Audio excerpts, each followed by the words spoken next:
Chers frères et sœurs, vous n'en êtes peut-être pas encore tout à fait conscients, mais cet épisode que nous venons d'entendre, qui met en scène le personnage Shimei, est un vrai bol d'oxygène.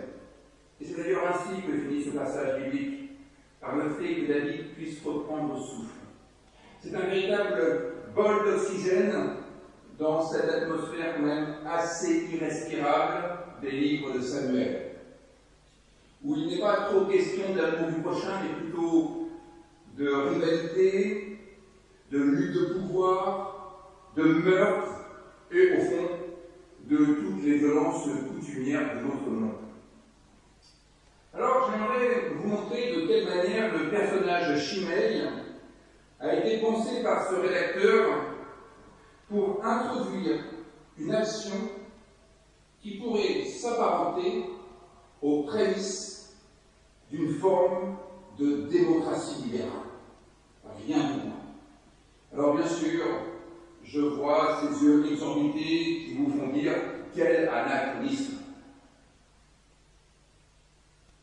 Plus tard, je vous expliquerai peut-être que ce n'est pas aussi anachronique que cela, mais j'aimerais traverser ce texte comme le font David et Shimei pour entendre peut-être les balbutiements de ce que pourrait être une démocratie libérale et voir quelle est une attitude plausible dans une situation marquée par un pouvoir centralisateur qui contrôle tout d'une main de fer. Tout d'abord, j'aimerais m'intéresser à l'attitude de David. Vous savez au moins que quelques chapitres auparavant, David n'a pas fait preuve d'une grande bienveillance envers Goliath. Il lui a coupé la tête. Et la suite fut du même acabit. David, c'est celui qui rapporte 200 prépuces de Philistins, qui n'ont pas été retirés avec le consentement des propriétaires. C'est celui qui a fait tuer Uri, le mari de Bethsabée avec laquelle il avait couché. C'est celui qui a fait tuer tous les fils de Saül, le roi qui était son rival, de façon à s'assurer qu'il n'y aurait pas de risque de renversement de son propre trône. On est donc en droit d'être étonné de la clémence de David envers Shimei. Il est particulièrement conciliant avec cet homme qui non seulement le maudit, mais en plus lui jette des pierres. Je veux dire, il ne fait pas monter les conseillers des hommes vaillants qui sont autour de lui.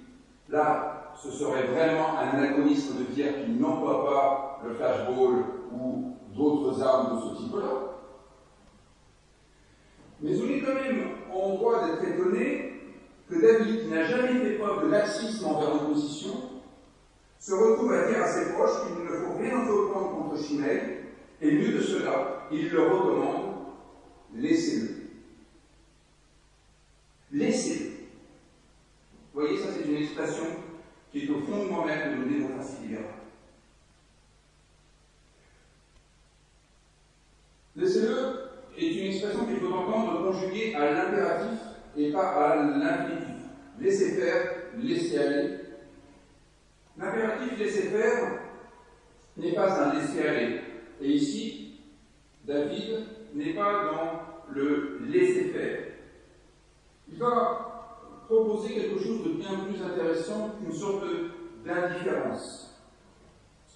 D'ailleurs, on constatera que David ne laisse pas son fils Absalom lui prendre tranquillement le trône et la vie.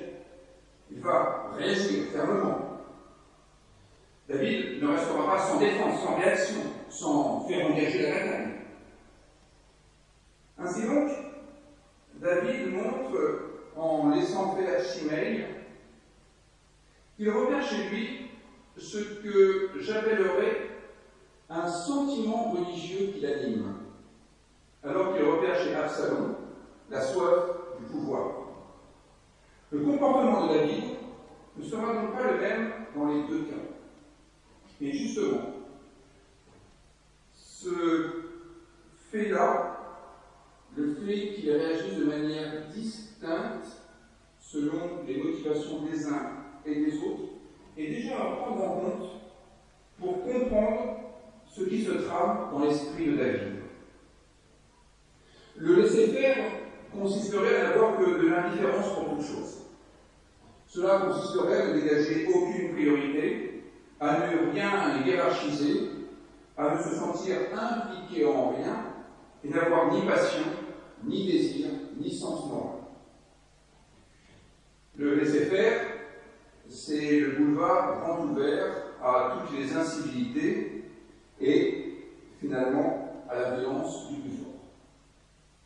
Ce genre de laisser-faire est une dérégulation de l'histoire. Plus personne n'exerçant son autorité, ni son esprit critique, ni sa faculté de jugement. Au contraire, l'impératif, laisser faire, avec un Z, consiste à garantir la liberté pour que chaque individu puisse choisir de quelle manière il va pouvoir coopérer avec les autres. Et c'est ce qu'Édouard Laboulé expliquait en 1863. Édouard Laboulé est un homme politique, c'est lui qui a inspiré l'idée qu'on pourrait offrir une statue de la liberté aux États-Unis. Il est l'un des penseurs libéraux de la politique.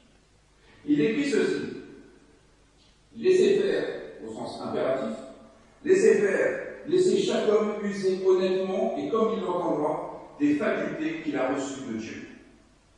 C'est un sénateur qui dit cela. Quand il pense la place de l'État dans le système politique de la France. C'est une manière de dire qu'il faut que l'État ne prenne pas toute la place. On dirait aujourd'hui, il faut qu'il se recentre sur ses missions régaliennes et qu'il laisse à ceux qui savent faire le soin de diriger les affaires dans le domaine où ils sont compétents. C'est déjà ce que Legendre, un marchand, avait dit à Colbert qui lui demandait comment le gouvernement pourrait-il vous aider. Et Legendre, ce commerçant, lui avait répondu: laissez faire ceux qui savent faire. Intéressons-nous maintenant à Shimei, et plus précisément à ce qu'il dit. C'est au verset 7. Il s'adresse à David dans ces termes, et en hébreu c'est assez amusant, c'est tsetse. C'est le verbe impératif, c'est le mode impératif du verbe yassa, sortir. Tsetse. C'est un peu comme si, alors c'est une étymologie complètement factice, mais c'est un peu comme si Shimei était la mouche du coche. Pour retenir. Mais c'est aussi ça ne va pas se passer comme ça. L'important est que Shimei dise à David de sortir. C'est étonnant parce que David est en fait déjà dehors. Il n'est pas chez Shimei, il est en train d'arriver dans ce village de Baorim. Alors comment comprendre cet ordre, cette invective donnée à David de sortir? Il y a tout d'abord la compréhension immédiate qui correspond à ce qui est souvent dit à quelqu'un qu'on ne veut pas voir, sort au sens de sort de ma vie. Nous avons quelques responsables politiques qui ont eu d'autres façons d'exprimer cela. Va-t'en, une forme de féminisme. La deuxième compréhension, c'est de réaliser qu'à ce moment de l'histoire, David vient de pénétrer dans le territoire de Benjamin. Ce territoire qui correspond au royaume du Nord, territoire duquel était issu Saül, la famille qu'il a complètement massacrée pour s'assurer le pouvoir, famille dont est issu aussi Shimei. Et il n'est pas impossible qu'il faille comprendre cette demande formulée par Shimei de sortir de ce territoire de Benjamin pour qu'il retourne chez lui sur le territoire de Juda, à Jérusalem.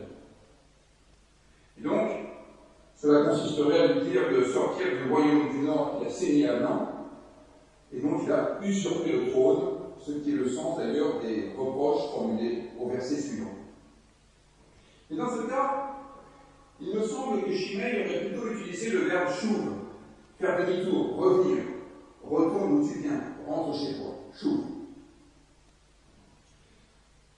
Je pense qu'il faut aller sur une troisième compréhension, quoique les deux premières ne soient pas complètement aberrantes. Et une Une troisième compréhension est plutôt sur un mode existentiel, je pense.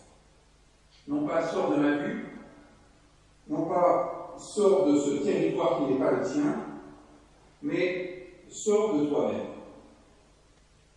En d'autres termes, David sort de ce corps qui n'est pas le tien. Cette explication me semble plausible en raison du fait que le texte hébreu décrit l'action de Shimei avec le verbe kalal. Ce que nous traduisons par maudire, c'est le verbe kalal qui veut dire rendre léger, alléger. Alors bien sûr, vous voyez, quand on rend quelqu'un léger, eh bien forcément, ça veut dire qu'on l'humilie un peu. L'inverse, c'est de le rendre carreau, glorieux, puissant, lourd.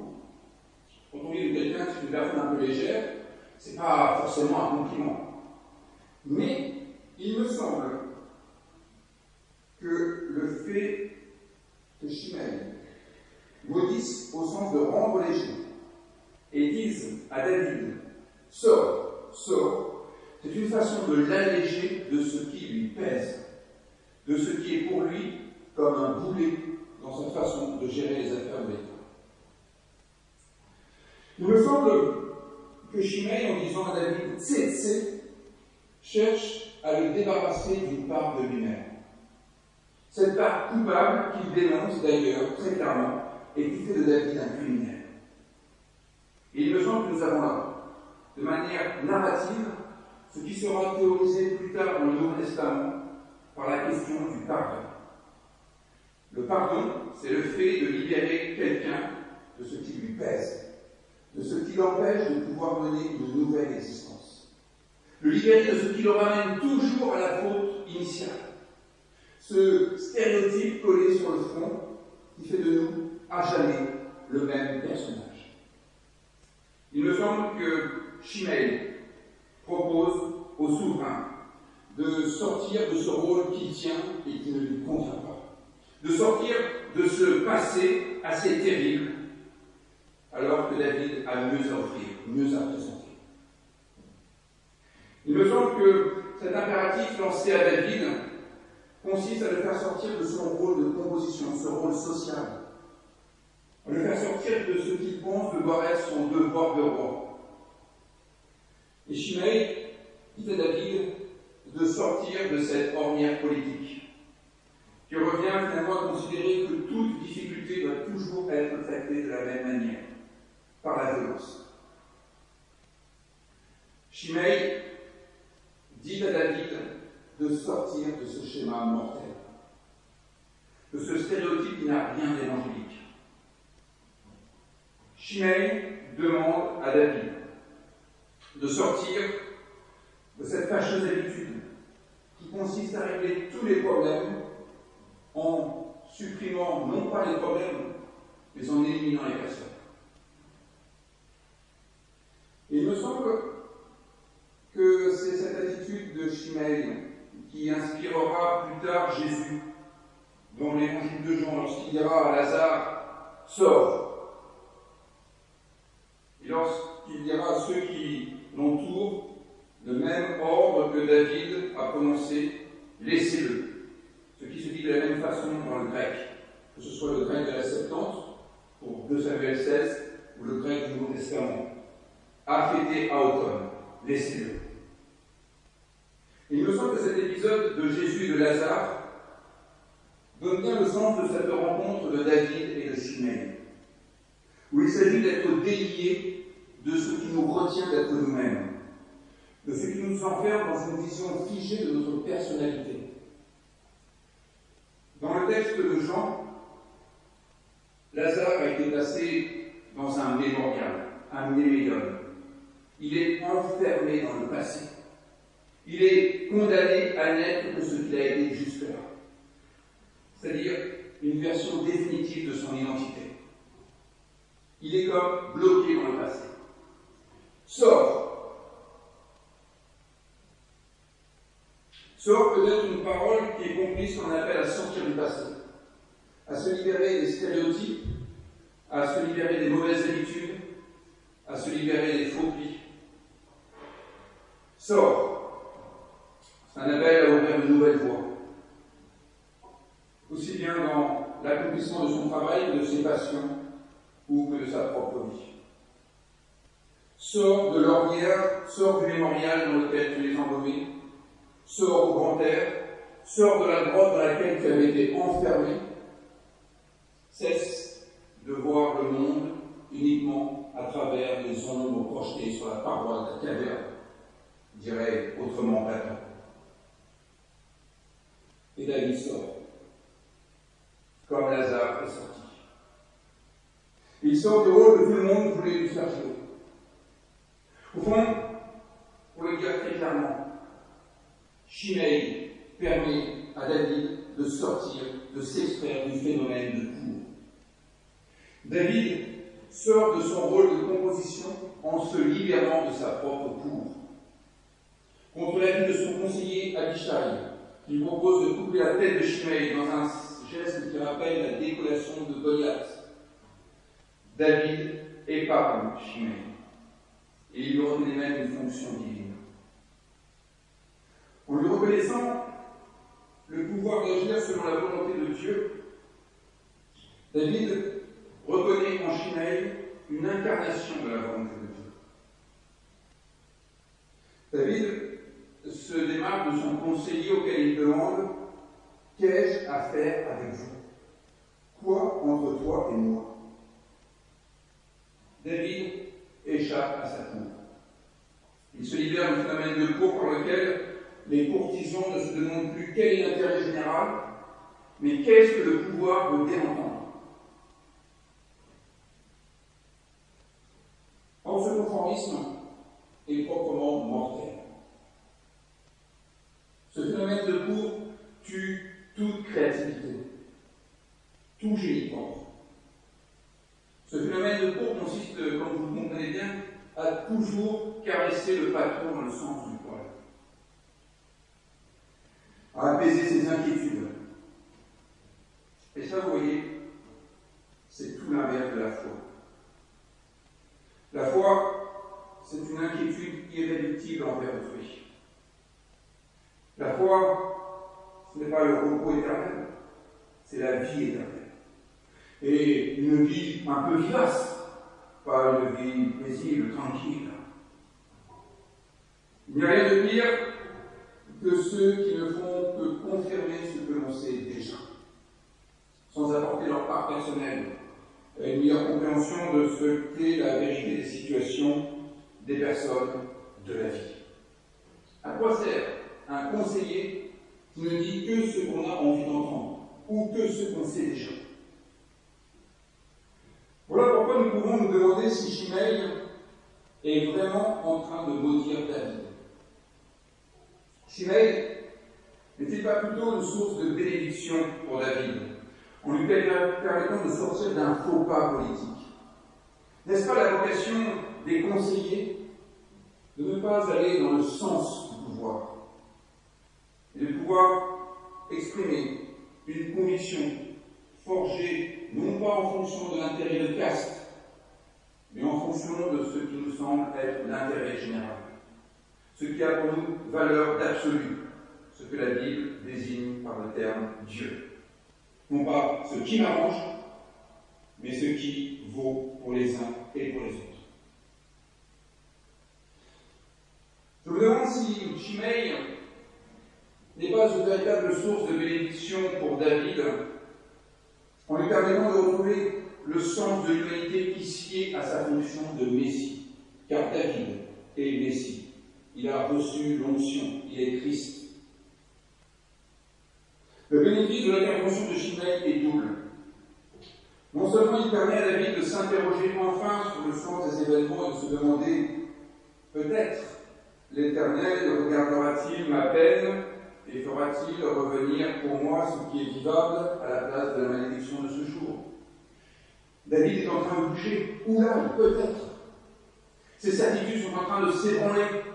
Ce qui était pour lui la doxa cesse de devenir une certitude. Et il peut penser à nouveau frais. Il peut envisager une nouvelle histoire, peut-être une nouvelle manière de se comporter avec les uns et avec les autres. Le deuxième bénéfice est de permettre à David de redevenir une âme. C'est ce qui est expressément dit au verset 14. Lorsque nos traductions disent qu'ils soufflèrent après cet épisode, le texte hébreu utilise le verbe nefesh. C'est le mot employé pour l'âme. Et dans le texte hébreu, c'est au singulier. C'est juste pour l'un d'entre eux, David. David, parce qu'il fait quelque chose de cette proposition. David, parce qu'il ne s'enferme pas dans un phénomène de cours. David, parce qu'il est finalement sensible à la question de l'ultime et de l'intérêt général. Redevient une âme. Un être tendu vers ce qui a un caractère ultime. Un être qui n'est pas animé par l'impératif hypothétique qui consiste à faire toujours du billard à quelques bandes pour obtenir ce qui l'intéresse. Un être animé par l'impératif catégorique, ce qui peut être communément partagé par tous. Alors, il y aura certainement pour vous tous, qui êtes de sacrés herméneutes, l'occasion de continuer l'interprétation de ce texte pour comprendre ce qu'aujourd'hui, dans notre société française, ce texte peut nous dire sur les fondements d'une démocratie libérale qui refuse d'accorder tous les pouvoirs à un seul groupe ou à une seule personne. Mais rassurez-vous, ce sera encore pire avec Salomon. Ici, David montre tout l'intérêt qu'il y a, justement, à ne pas s'enfermer dans ce qui pourrait devenir une sorte de tyrannie politique. Pour nous-mêmes, il sera intéressant de s'interroger sur notre capacité à laisser faire ceux qui savent, à laisser passer ceux qui sont porteurs d'une parole inspirée par Dieu. Comment nous laisserons-nous toucher par quelques paroles qui viennent de Dieu et dont nous avons bien besoin quand nous ne nous contentons plus que de nos propres paroles, de notre propre doctrine, de nos propres réponses. Là encore, il me semble que le geste de Shimei inspirera Jésus quelques centaines d'années plus tard, lorsqu'il sera dit que quand les paroles ne suffisent plus, les pierres peuvent prendre le relais. Alors, laissons faire ceux qui savent faire. Laissons passer ceux qui sont porteurs de paroles qui permettent de rendre à chacun la possibilité d'être à nouveau capable d'être une âme tendue vers ce qui est pour nous particulièrement sacré. Amen.